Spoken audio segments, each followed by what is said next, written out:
Hello tenth class. तो आज हम करेंगे टॉपिक अक्रेंस ऑफ मेटल्स।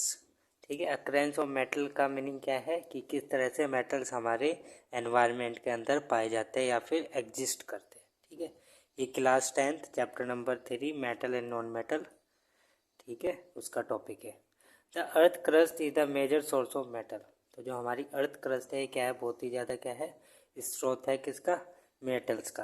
मतलब हमारी अर्थ क्रस्ट पे क्या है, बहुत सारे मेटल आपको पा जाएंगे। Sea water also contain some soluble salt. जो हमारा सी वाटर है, ठीक है, समुद्र का जो पानी है उसके अंदर भी कुछ सोल्यूबल साल्ट है, जैसे कि सोडियम क्लोराइड, मैग्नीशियम क्लोराइड। ठीक है, उसमें भी क्या है, एलिमेंट्स है या फिर मेटल्स है। द एलिमेंट्स और compound which occur naturally in the earth crust are known as mineral. तो वो एलिमेंट और कंपाउंड जो अर्थ क्रस्ट पे क्या है, नेचुरली है, ठीक है, एग्जिस्ट करते हैं, अकर है, उन्हें हम क्या बोल लेंगे, मिनरल्स। ठीक है, at some places mineral contain a very high percentage of particular metal. और कुछ प्लेसेस पे ऐसा होगा कि जो मिनरल है हमारे, जो पाए जाएंगे मिनरल, उसमें बहुत ही ज़्यादा परसेंटेज में क्या होगा, एक पर्टिकुलर टाइप का मेटल आपको मिल जाएगा मिनरल्स में। ठीक है, and the metal can B profitably extracted from it. और हम उसमें से क्या कर सकते हैं, मेटल को निकाल सकते हैं। ठीक है, and this minerals are called ores. उस मिनरल्स को हम क्या बोलते हैं, ओर्स। तो जिन मिनरल्स से हम क्या निकाल सकते हैं, मेटल को निकाल सकते हैं, उन मिनरल्स को हम क्या बोलते हैं, ओर्स। ठीक है, एक्सट्रैक्शन ऑफ मेटल। अब पढ़ेंगे हम एक्सट्रैक्शन ऑफ मेटल का मीनिंग है कि एक्सट्रैक्शन करेंगे मेटल्स को मिनरल से क्या करेंगे, निकाल लेंगे। You have learn about the reactivity series of metal. आपने प्रीवियस वीडियो में पढ़ी है रिएक्टिविटी सीरीज ऑफ मेटल। ठीक है, having this knowledge you can easily understand how a metal is extracted from its और। तो अगर आपको उसकी समझ हो गई है, रिएक्टिविटी सीरीज आपको समझ में आ गई है, तो आप उसकी नॉलेज से ईजिली क्या कर सकते हो, मेटल को उसके ओर में से क्या कर सकते हो, निकाल सकते हो। ठीक है, some metal are found in the earth crust in the free state. कुछ मेटल्स हमारे ऐसे होंगे जो अर्थ क्रस्ट में किस में पाए जाएंगे, फ्री स्टेट में। फ्री स्टेट मतलब कि वो किसी के साथ क्या नहीं होने के, मिले हुए नहीं होने के, क्या होगे, बिल्कुल प्योर होगे, फ्री स्टेट में होगे। ठीक है, प्योर होगे। Some are found in the form of their compound. और कुछ ऐसे होंगे जो कंपाउंड में पाए जाएंगे, मतलब उनके साथ और कुछ भी मेटल आपको मिले हुए होंगे और वो कंबाइंड फॉर्म में हमें मिलेंगे। This metal at the bottom the metal at the bottom the activity series are the least reactive. तो हमने पढ़ी थी रिएक्टिविटी सीरीज, जो सबसे नीचे था, रिएक्टिविटी सीरीज में सबसे नीचे था, उसमें मेटल वो क्या था, बहुत ही लीस्ट रिएक्टिव था। ठीक है, तो metal at the bottom of the activity series are the least reactive, they are often found in the free state. तो जो मेटल हमारे रिएक्टिविटी सीरीज में क्या है, बॉटम में है, वो क्या है, लीस्ट रिएक्टिव है, और वो किसी स्टेट में मिलेंगे, हमें फ्री स्टेट में मिलेंगे। वो क्या था, गोल्ड, प्लैटिनम, ठीक है, वो थे हमारे। तो ये दे रखी है हमें रिएक्टिविटी सीरीज। ठीक है, ये है हमारी potassium, sodium, calcium, magnesium, aluminium, zinc, iron, lead, copper, silver, gold. ठीक है, तो ये हमारे क्या है, बॉटम में। तो ये क्या मिलेंगे हमें, फ्री स्टेट में मिलेंगे। ये क्या है, थोड़े से ज़्यादा रिएक्टिव हो गए तो कंबाइंड में मिलेंगे, बहुत ही ज़्यादा रिएक्टिव है तो हमें हमेशा किस में मिलेंगे, कंबाइंड फॉर्म में ही मिलेंगे। For example, gold, silver, platinum and copper are found in free state. तो हमें कौन कौन से मेटल हमें किस में मिलेंगे, फ्री स्टेट में, gold, silver, platinum and copper. आपको ये याद करना है कि हमें फ्री स्टेट में कौन से मेटल मिलते हैं। Copper and silver are also found in the combined state as their sulphide और ऑक्साइड ओर्स। ठीक है, लेकिन जो हमारा कॉपर है और जो सिल्वर है, ये कभी कभी हमें कंबाइंड स्टेट में भी मिल जाता है, इनके सल्फाइड और ऑक्साइड ओर्स में। ठीक है, लेकिन जो गोल्ड हो गया और जो हमारा प्लेटिनम होगा, ये हमेशा किस में मिलेगा, हमें फ्री स्टेट में मिलेगा। The metal at the top of the reactivity series. जो मेटल हमारे किस पे, टॉप पे है रिएक्टिविटी सीरीज में, जैसे कि हो गया potassium, sodium, calcium, magnesium, aluminium, are so reactive. ये क्या है, बहुत ही ज़्यादा रिएक्टिव है। That they are never found in nature as free element. तो ये हमें नेचर में कभी भी फ्री एलिमेंट के रूप में नहीं मिलेंगे, किसी न किसी के साथ क्या मिलेंगे, हमें कंबाइंड फॉर्म में मिलेंगे। The metal in the middle of the reactivity series, zinc, iron, lead etcetera are moderately reactive. ये क्या है, मॉडरेटली रिएक्टिव है, न ज़्यादा रिएक्टिव है और न ज़्यादा अनरिएक्टिव है। They are found in the earth crust mainly oxide, sulphide और कार्बोनेट। तो इस फॉर्म में हमें मिलेंगे, ऑक्साइड की फॉर्म में या फिर सल्फाइड की या फिर कार्बोनेट की फॉर्म में अर्थ क्रस्ट में। You will find that the ores of many metal are oxide. अगर आप ये फाइंड करोगे, देखोगे कि जो ओर्स है मैनी मेटल के, वो क्या है, ऑक्साइड्स है। This is because oxygen is very reactive element and is very abundant on the earth. कि अगर आप देख रहे हो सारे एलिमेंट में तो आपको क्या मिल रहा है, ऑक्साइड्स मिल रहा है। ऑक्साइड का मतलब है कि ऑक्सीजन के साथ मिला हुआ है वो मेटल, ठीक है, कंबाइन है, ठीक है। तो क्यों मिल रहा है, क्योंकि ऑक्सीजन हमारे एनवायरनमेंट में बहुत ही ज़्यादा मात्रा में प्रेजेंट है, तो इस वजह से क्या होगा, हर एक एलिमेंट में क्या होगा, और क्या है, एक तो ज़्यादा रिएक्टिव है और एक बहुत ही ज़्यादा मात्रा में प्रेजेंट है, मतलब लार्ज अमाउंट में क्या है प्रेजेंट है एनवायरनमेंट के अंदर, और ज़्यादा रिएक्टिव है, तो ये हर मेटल के साथ या एलिमेंट के साथ क्या हो जाएगा, ये मिल जाएगा और क्या बना लेगा, oxide. Thus, on the basis of reactivity, we can group the metal into the following three category. तो किस बेसिस पे, रिएक्टिविटी के बेसिस पे हम इन मेटल को तीन कैटेगरी में डाल सकते हैं। मेटल्स ऑफ लो रिएक्टिविटी पहली category, metals of medium reactivity and metals of high reactivity. Different technique are to be use for obtaining the metal following in each category. तो डिफरेंट डिफरेंट टेक्निक्स हम apply करेंगे इन metals को इनमें से निकालने के लिए, और इसमें से जिसमें कंपाउंड में हमें मिल रही है, ठीक है। Several step are involve in the extraction of pure metal from ore. तो कुछ सेवरल स्टेप हम देखेंगे, कुछ स्टेप कि हम कैसे प्योर मेटल निकाल सकते हैं उसके ओर में से, एक्सट्रैक्शन का मतलब निकाल। A summary of this step is given in each step is explain in detail in the following section. ठीक है, तो हमें ये दे रखा है और से कंसंट्रेशन ऑफ और, ठीक है, तीन स्टेप आ जाएंगे, metals of high reactivity, metals of medium reactivity, metals of low reactivity. Metals of high reactivity top में होगी रिएक्टिविटी सीरीज में, metals of medium reactivity middle में होगी, और metals of low reactivity bottom में होगी, ठीक है। तो मेटल्स ऑफ हाई रिएक्टिविटी वाले जो मेटल हो गए हम उनको कैसे निकाल लेंगे, इलेक्ट्रोलाइसिस और मोल्टन और फिर ये हमें प्योर स्टेट में मिल जाएगा प्योर मेटल, ठीक है, जो मेटल ऑफ हाई रिएक्टिविटी वाले। मेटल ऑफ मीडियम रिएक्टिविटी के लिए हमें दो, एक इस फॉर्म में मिलेगा, या तो हमें मिलेगा कार्बोनेट और में, या फिर मिलेगा सल्फाइड और में, ठीक है। तो जो कार्बोनेट और वाला है उसमें हम क्या करेंगे, कैल्सिनेशन, ठीक है, और जो सल्फाइड और है उसमें क्या होगी, रोस्टिंग, ठीक है। फिर इन दोनों की प्रोसेस एक साथ होगी, क्या मिल जाएगा हमें, ऑक्साइड ऑफ मेटल मिल जाएगा। फिर इसको हम क्या कर लेंगे, रिडक्शन कर लेंगे मेटल में, और प्यूरिफिकेशन ऑफ मेटल हो जाएगा हमें।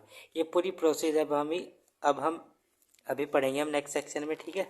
तो अभी तो यहाँ पे आप ऐसे पढ़ लो, ठीक है। सल्फाइड और में मिलेगा, फिर उसकी रोस्टिंग करेंगे, फिर मेटल हमें मिल जाएगा, और फिर रिफाइनिंग करेंगे, ठीक है। देखते हैं क्या क्या प्रोसेस है। Enrichment of ore mined from the earth are usually contaminated with large amount of impurities such as soil, sand, etc. are called gangue। तो जो ओर्स हमने निकाल लिए अर्थ से वो कैसे हो गए, थोड़े से कैसे हो गए, इम्प्योर हो गए, उनके अंदर कुछ ना कुछ क्या होगा, सोइल सैंड ये क्या होगा, मिला हुआ होगा, उसे हम क्या बोलते हैं, गैंग्यू, ठीक है। उनमें कुछ ना कुछ उसमें क्या होगी, लार्ज अमाउंट ऑफ इम्प्योरिटीज़ होगी ओर्स के अंदर, ठीक है। जैसे कि सोइल हो गया, सैंड होगा, उनको हम क्या बोलते हैं, इम्प्योरिटीज़ को क्या बोलते हैं, हम गैंग्यू, ठीक है। ओर्स के अंदर जो इम्प्योरिटी प्रेजेंट है उनको हम बोलते हैं gangue. The impurity must be remove from the ore prior to the extraction of metal. तो सबसे पहले तो हमें ये करना पड़ेगा कि अगर हमें मेटल को एक्सट्रैक्ट करना है किसी ओर में से, तो सबसे पहले ओर में से क्या हटानी पड़ेगी, हमें इम्प्योरिटीज़ हटानी पड़ेगी, ठीक है। फिर उसके बाद ये प्रोसेस आगे होगी, ठीक है।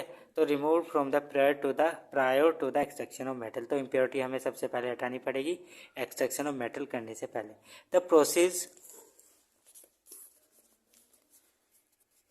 The process used for removing the gangue from the ore are based on the difference of between the physical और chemical properties of the gangue।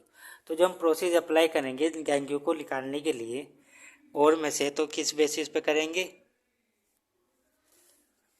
ठीक है, उसके डिफरेंस पे करेंगे कि उसकी फिजिकल प्रॉपर्टी में क्या डिफरेंस है, केमिकल प्रॉपर्टीज में क्या डिफरेंस है, गैंग्यू की एंड द ओर की, दोनों की, ठीक है। उसके बेसिस पे क्या करेंगे, हम उनको रिमूव करेंगे उसमें से, ओर्स में से गैंग्यू को। Different separation technique are accordingly employed. और डिफरेंट डिफरेंट टेक्निक हम अप्लाई करेंगे उनको सेपरेट करने के लिए, ठीक है। तो सबसे पहले करेंगे extraction of metal low in the activity series. तो सबसे पहले किनको निकाल लेंगे हम, मेटल को जो किस में है, एक्टिविटी सीरीज में सबसे क्या है, बॉटम में है, ठीक है। Metal low in the activity series are very unreactive, ठीक है। तो जो मेटल्स है हमारी एक्टिविटी सीरीज में जो किस में है, मतलब बॉटम में, लो मतलब बॉटम में है, वो क्या है, बहुत ही ज़्यादा अनरिएक्टिव है। The oxide of this metal can be reduce to metal by heating alone. ये जो उनके ऑक्साइड्स है अगर हम उनको हीट कर दे तभी हमको क्या मिल जाएगा, ये हमें प्योर फॉर्म में मिल जाएगा। For example cinnabar HCl is an ore of mercury. तो सिनेबार किसका ओर है? मरकरी का। When it is heated in air, it first converted into mercuric oxide, HgO. Mercuric oxide is then reduced to mercury on further heating. कि जो हमारे metals bottom में है activity series में, उनको सिंपली हम कैसे कर सकते हैं एक्सट्रैक्ट? सिंपली हीट करके आप क्या कर दोगे, उसमें से ऑक्सीजन बाहर निकाल दोगे और वो हमें प्योर फॉर्म में मिल जाएंगे।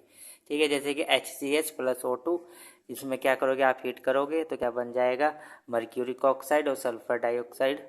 ठीक है, फिर आप इसको अगेन हीट कर दोगे तो हमें मरकरी मिल जाएगा। ठीक है, similarly copper which is found in copper sulphide in nature can be obtain from its ore by just heating in air. तो क्या करेंगे? सिर्फ इनको क्या करेंगे? हीट करेंगे और ये हमें प्योर फॉर्म में मिल जाएंगे। जैसे हमने इसको हीट करा है C2H को, और फिर क्या मिल गया? हम कॉपर ऑक्साइड, सल्फर डाइऑक्साइड। तो कॉपर ऑक्साइड को हम फिर दोबारा हीट करेंगे, क्या मिल जाएगा हमें? Copper plus SO2। अब करेंगे extraction of metal in the middle of the activity series. अब उनका मेटल का एक्सट्रैक्शन करेंगे और मेटल्स को निकाल लेंगे जो हमें हमारी रिएक्टिविटी सीरीज में किसी में मिडल में। ठीक है, the metal in the middle of the activity series such as iron, zinc, lead, copper are moderately unreactive. तो जो हमारे मिडल में है एक्टिविटी सीरीज के मिडल में जो मेटल है वो क्या है? मॉडरेटली रिएक्टिव है, ना तो ज़्यादा रिएक्टिव है और ना कम अनरिएक्टिव है। These are usually presented as sulphide और कार्बोनेट इन नेचर। तो किस में प्रेजेंट हो गया? हमें सल्फाइड फॉर्म में मिलेंगे या फिर कार्बोनेट फॉर्म में मिलेंगे। It is easier to obtain a metal from its oxide. तो सबसे इजी तो यही है कि इनको हम मेटल को उसके ऑक्साइड में से निकालना इजी है। तो जो सल्फाइड और कार्बोनेट है, पहले क्या करना पड़ेगा? सल्फाइड और कार्बोनेट को ऑक्साइड फॉर्म में चेंज करना पड़ेगा, फिर उसमें से हम क्या निकाल लेंगे? इन मेटल्स को निकाल लेंगे, क्योंकि हमारे लिए ईजियर क्या है? किसी भी मेटल को ऑब्टेन करना उसके ऑक्साइड में से। Is compare to it sulphide and carbonate, कि सल्फाइड और कार्बोनेट से इजी क्या है कि उसके ऑक्साइड में से हम निकाल सकते हैं इजीली। इनमें थोड़ी सी ज़्यादा मेहनत करनी पड़ेगी। Therefore prior to reduction the metal sulphide and carbonate must be converted into metal oxide. तो क्या करेंगे? सबसे पहले जो सल्फाइड और कार्बोनेट है उसको किस में कन्वर्ट कर देंगे? मेटल ऑक्साइड में। तो sulphide ores are converted into oxide by heating strongly in the process of excess air. तो जो सल्फाइड और से हम इसको किस में कन्वर्ट करेंगे? ऑक्साइड्स में, बाय हीटिंग स्ट्रांगली, बहुत ही ज़्यादा हीट देके, और किसकी प्रेजेंस में? एक्सिस एयर की। This process is known as roasting, उसे हम क्या बोलते हैं? रोस्टिंग। ठीक है, अभी पढ़े था हमने टेबल, उसमें था रोस्टिंग। तो क्या कर रहे हैं हम? सल्फाइड और को किस में कन्वर्ट कर रहे हैं? ऑक्साइड में, हीट करके किसके प्रेजेंस में? एक्सिस एयर की प्रेजेंस में। उस प्रोसेस को हम क्या बोलते हैं? Roasting. The carbonate ores are change into oxide by heating strongly in limited air. जब हम कार्बोनेट और को किस में चेंज करेंगे? ऑक्साइड्स में, और हीट करेंगे स्ट्रांगली, लिमिटेड एयर होगी यहाँ पे। वहाँ पे क्या थी? एक्सिस एयर थी, यहाँ पे क्या? Limited. This process known as calcination. इस प्रोसेस को हम क्या बोलते हैं? Calcination. The chemical reaction that take place during the roasting and calcination of zinc ore can be shown in as follows. ठीक है, तो अब जो रिएक्शन लिखी है, ये लिखी है, जब हमने जिंक सल्फाइड का क्या करा है? हीट करी है ऑक्सीजन के प्रेजेंस में, क्या बनेगा? Zinc oxide and SO2। फिर इसे हम क्या बोल रहे हैं? रोस्टिंग। इस वाली प्रोसेस को इसे बोल लेंगे कैल्सिनेशन। जब कार्बोनेट को हम किस में करेंगे? ऑक्साइड में चेंज करेंगे, उस प्रोसेस को बोल लेंगे कैल्सिनेशन। सल्फाइड और को जब हम ऑक्साइड में चेंज करेंगे उसे बोल लेंगे रोस्टिंग। बस इतना सा difference. The metal oxide are then reduce to the corresponding metal by using suitable reducing agent such as carbon. फिर इसके बाद क्या करेंगे? जो ऑक्साइड हमें मिले हैं, सिंपली ऑक्साइड को क्या करेंगे? जो मेटल ऑक्साइड हमें मिले हैं, इनको हम सिंपली रिड्यूस कर देंगे, किससे? किसी भी सूटेबल रिड्यूसिंग एजेंट से, जैसे कि carbon. For example when zinc oxide is heated with carbon it reduce to metallic zinc. तो जब हम जिंक ऑक्साइड को कार्बन के साथ हीट करेंगे तो हमें क्या मिल जाएगा? Zinc plus carbon monoxide. Carbon यहाँ पे क्या हमारा? रिड्यूसिंग एजेंट है। You are already familiar with the process of oxidation and reduction explain the first chapter. तो आप ये पहले से ही पढ़ चुके हैं ऑक्सीडेशन एंड रिडक्शन के बारे में, एक्सप्लेन कर चुका हूँ मैं भी फर्स्ट चैप्टर में। ठीक है, आप जाकर प्रीवियस वीडियो देख सकते हो, फर्स्ट चैप्टर की पूरी प्ले लिस्ट बना रखी है मैंने, उसमें जाके आप देख सकते हो। Obtaining metal from the compound is also reduction process. तो जब हम मेटल को उसके कंपाउंड में से निकाल रहे हैं, ये भी क्या है? एक रिडक्शन प्रोसेस है। Beside using carbon coke to reduce metal oxide to metals sometimes displacement reaction can also be used। तो जब हम ये वाली जो रिएक्शन कर रहे हैं, इसमें क्या कर रहे हैं? कार्बन को यूज़ कर रहे हैं किसी मेटल को निकालने के लिए उसके ऑक्साइड में से। तो क्या हो रहा है यहाँ पे? क्या है? ये डिस्प्लेसमेंट रिएक्शन है। ठीक है, the highly reactive metal such as sodium, calcium, aluminium etcetera are use as reducing agent. तो जो हमारे हाईली रिएक्टिव मेटल्स है, जैसे कि सोडियम हो गया, कैल्शियम हो गया, एल्यूमिनियम होगा, हम इनको कैसे यूज़ करेंगे एज अ रिड्यूसिंग एजेंट। ठीक है, इनको रिड्यूसिंग एजेंट के जैसे यूज करें because they can displace metal of low reactivity from there compound, क्योंकि ये जो हमारे हाईली रिएक्टिव मेटल है क्या करेंगे, इजीली लो रिएक्टिव मेटल को उसके कंपाउंड में से क्या कर देंगे, बाहर निकाल देंगे और खुद जाके बैठ जाएंगे। When manganese dioxide is heated with aluminium powder the following reaction take place. जब हमारा मैग्नीज डाइऑक्साइड एल्यूमिनियम के साथ रिएक्ट करेगा तो ये हमारी रिएक्शन बनेगी। ठीक है, Al2O3 प्लस हीट। तो इसमें क्या करा है, एल्यूमिनियम ने इसे हटा दिया है यहाँ से मैंगनीज को, खुद जाके लग गया है ऑक्सीजन के साथ। ठीक है, can you identify the substance that are getting oxidise and reduce. क्या आप इनमें से आइडेंटिफाई कर सकते हो किसका ऑक्सीडाइज हुआ है, कौन ऑक्सीडाइज हुआ है, कौन रिड्यूस हुआ है। तो ऑक्सीडेशन किसका होगा, जिसमें ऑक्सीजन ऐड हुई होगी, और रिडक्शन किसका हुआ होगा, जिसमें से ऑक्सीजन बाहर निकली होगी। तो यहाँ पे रिड्यूस कौन हुआ है, MnO2, और ऑक्सीडाइज कौन हुआ है, Al। ठीक है, the displacement reaction are highly exothermic. जो डिस्प्लेसमेंट रिएक्शन होती है हमारी क्या होगी, वो हाईली एक्सोथर्मिक होती है। The amount of heat evolve is so large that the metal are produce in the molten state. तो जो अमाउंट ऑफ हीट इसमें से निकलेगी बहुत ही ज़्यादा निकलेगी जब हम मेटल क्या कर रहे हैं, बना रहे हैं मोल्टन स्टेट में। In fact the reaction of iron oxide with aluminium use to join railway track or cracks machine part. तो जो हमारी रिएक्शन है किसकी, आयरन ऑक्साइड की, किसके साथ, एल्यूमिनियम के। ये क्या आयरन ऑक्साइड है और किसके साथ रिएक्शन, एल्यूमिनियम के साथ। तो क्या बनेगा, iron plus Al2O3 plus heat. तो इस वाली रिएक्शन को हम कहाँ पे यूज़ करते हैं, टू ज्वाइन रेलवे ट्रैक और क्रैक मशीन पार्ट। इनको ज्वाइन करने के लिए भी हम इसी वाली रिएक्शन को यूज़ करते हैं। ठीक है, मोस्ट इंपॉर्टेंट क्वेश्चन है ये थर्माइट रिएक्शन का। ठीक है, this reaction is known as thermite reaction. तो इस रिएक्शन को हम क्या बोलते हैं, थर्मिट रिएक्शन। ऐसे आ जाता है कि write the equation which is use to join railway track cracked machine part, उसका नाम भी बताओ किस नाम से जानी जाती है, थर्माइट रिएक्शन से। ठीक है, अब पढ़ेंगे extraction metal toward the top of the activity series. अब हम उन मेटल का एक्सट्रैक्शन करेंगे जो हमारी एक्टिविटी सीरीज में कहाँ है, टॉप पर है। तो टॉप पर कैसे है मेटल, हमारे बहुत ही ज़्यादा रिएक्टिव मेटल है। ठीक है, the metal high up in the reactivity series are very reactive. तो जो मेटल हमारे टॉप पर है रिएक्टिविटी सीरीज में वो क्या, बहुत ही ज़्यादा रिएक्टिव है। They can not be obtain from the compound by heating with carbon. इनको हम सिंपली ऐसे हीट करके नहीं निकाल सकते। ठीक है, क्योंकि बहुत ही ज़्यादा रिएक्टिव है, तो ये उनमें से हम इजीली इनको नहीं निकाल सकते, क्योंकि उनमें बहुत ही तगड़ा उनके बीच में क्या होगा, बहुत ही स्ट्रॉन्ग क्या होगा, बॉन्ड होगा। ठीक है, heating with carbon, for example carbon can not reduce the oxide of sodium, magnesium, calcium, aluminium etcetera. क्योंकि जो कार्बन है हमारा, इनके ऑक्साइड को, जैसे कि सोडियम हो गया, मैग्नीशियम हो गया, कैल्शियम हो गया, एल्यूमिनियम होगा, इनके जो ऑक्साइड है इनको हमारा ये कार्बन क्या नहीं कर सकता, रिड्यूस नहीं कर सकता।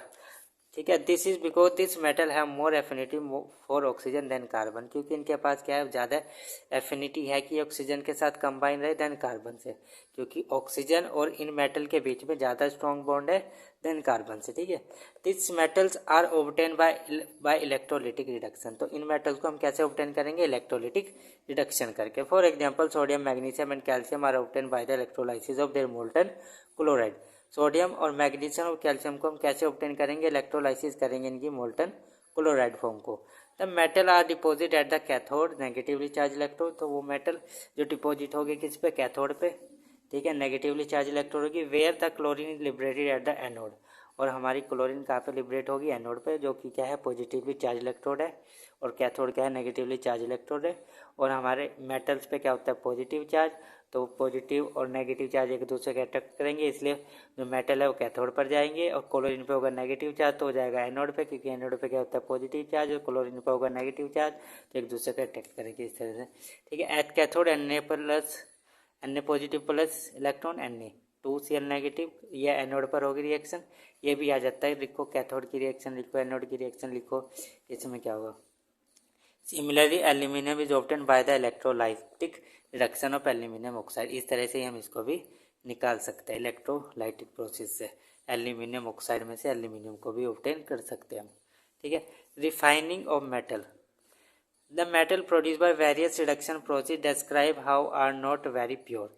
रिफाइनिंग का मतलब इसको और ज़्यादा प्योर करेंगे। जो मेटल हमने एक्सट्रैक्ट करे वो ऐसे नहीं है कि बिल्कुल प्योर हो गए, तो उन्हें थोड़ा सा हमें क्या करना पड़ेगा, को प्योर करना पड़ेगा। The metal produce by various reduction process describe above are not very pure. तो रिडक्शन प्रोसेस जो हमने मेटल प्रोड्यूस करे हैं वो क्या नहीं है, प्योर नहीं है। They contain impurity which must be remove to obtain pure metal. तो हमें क्या करना पड़ेगा, इन इम्प्योरिटीज़ को क्या करना पड़ेगा, रिमूव करना पड़ेगा, जिससे कि जो हमें क्या मिल जाए, प्योर मेटल मिल जाए। The most widely use method for refining impure metal is electrolytic refining. तो जो सबसे वाइडली यूज़ होता है, मतलब सबसे ज़्यादा यूज़ होता है वो वाला मेथड क्या है हमारा, रिफाइनिंग इम्प्योर करने का, वो है हमारा इलेक्ट्रोलिटिक रिफाइनिंग। ठीक है, ये है इलेक्ट्रोलिटिक रिफाइनिंग। इसमें तो एनोड इलेक्ट्रोड लगा रखी है, कैथोड एनोड। ठीक है, एसिडिफाइड कॉपर सल्फेट सॉल्यूशन ले रखा है। इम्प्योरिटीज एनोड मड यहाँ पे इकट्ठी हो जाएंगी। ठीक है, अभी पढ़ेंगे प्रोसेस को, जब समझ में आएगा। तो many metal such as copper, zinc, tin, nickel, silver, gold etcetera refined electrolytically. तो इनको हम रिफाइंड कर सकते हैं, मतलब प्योर कर सकते हैं किस प्रोसेस से, इलेक्ट्रो रिफाइनिंग से। The process the impure metal is made the anode and the strip the process the impure metal is made the anode। तो जो impure metal है वो क्या बनाएगा, एनोड बनाएगा। and the thin strip of pure metal is made the cathode। जो pure metal की हम क्या बनाएंगे, कैथोड, और इम्प्योर मेटल की बनाएंगे एनोड। ठीक है, इस solution of the metal salt is use as an electrolyte. और इसका एक हम क्या लेंगे, मेटल साल्ट का क्या लेंगे, सॉल्यूशन लेंगे, मतलब मेटल साल्ट लेके use as an electrolyte. The apparatus is set up in shown in figure. इसमें क्या बनाया हमने, प्योर मेटल का तो बनाया है हमने एनोड। ठीक है, सॉरी, प्योर मेटल का बनाया है हमने कैथोड, और इम्प्योर का बनाया है एनोड। ये है हमारा प्योर मेटल, ये है इम्प्योर मेटल, और इसी मेटल का हमने लिया है सॉल्ट, उसका क्या है, सॉल्यूशन। ठीक है, इसमें प्रोसेस कराएंगे तो यहाँ से इम्प्योरिटी तो हमारी यहाँ पे नीचे इकट्ठी होती रहेगी, और जो प्योर मेटल है वो जाके यहाँ पर चिपकता रहेगा। ठीक है, प्योर वाली पे। On passing the current through the electrolyte, the pure metal from the anode dissolve into the electrolyte। ठीक है, तो जो जब हम इसमें क्या करेंगे, पास करेंगे करंट, तो प्योर मेटल है एनोड से कहाँ पर डिजोल्व हो जाएगा, इलेक्ट्रोलाइट में। ठीक है, तो प्योर मेटल एनोड से हमारे किसी में डिजोल्व हो जाएगा, इलेक्ट्रोलाइट में। N equivalent amount of pure metal from the electrolyte deposit on the cathode. और इतने ही अमाउंट में हमारा जो जो प्योर मेटल है किस पे डिपॉजिट हो जाएगा, कैथोड पर। The soluble impurity go into the solution. जो सोल्यूबल इम्प्योरिटीज हमारी किस में चली जाएगी, सॉल्यूशन के अंदर। Where the insoluble impurity settle down at the bottom of the anode and are known as anode mud. तो जो हमारी इनसोल्यूबल इम्प्योरिटी सेटल हुई है बॉटम में, एनोड के बॉटम में जो इम्प्योरिटी सेटल हुई है उन्हें हम क्या बोलते हैं, एनोड मड। इसकी डेफिनेशन भी आ जाती है आपके पेपर में कि write the definition of anode mud. तो आप यहाँ से इसकी डेफिनेशन याद कर सकते हो। नेक्स्ट वीडियो में हम पढ़ेंगे कोरोजन। ठीक है, कोरोजन टॉपिक करेंगे हम नेक्स्ट वीडियो में। So thank you for watching this video. अगर आपको अच्छा लगा और आपको समझ में आया वीडियो टॉपिक, तो please like and subscribe and share the channel.